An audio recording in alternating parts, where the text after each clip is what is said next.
Many prayers were answered as rescue teams located and safely brought 8-year-old Nanti Nimi to his family. Nimi had been lost in the woods of the Porcupine Mountains Wilderness State Park for 49.5 hours. He was found at approximately 1:30 p.m. Central Time today by some local search and rescue personnel sheltering under a log.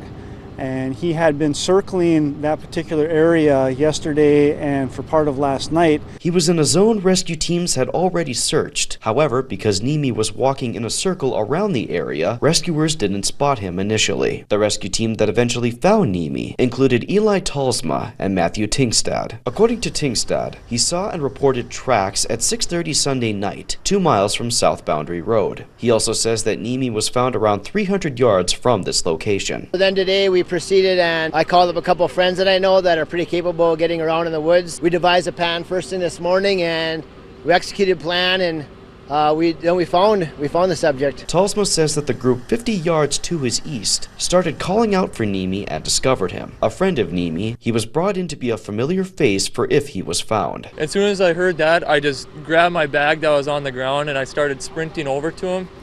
And I get over this little tiny hill and all I see is this little tiny white sweatshirt, and he goes, "Eli?"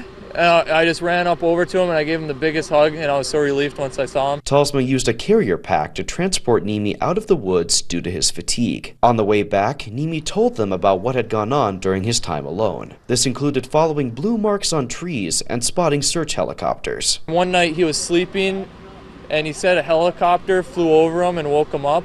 And then the next day when he was standing walking around, a helicopter flew over him. He was like, "Yeah, the guy was wearing a green helmet." Nimi left with his family to go home to Hurley after his rescue. Wickstrom notes that Nimi was found in good health and unharmed, and asked to call his mom to reassure her once he was found.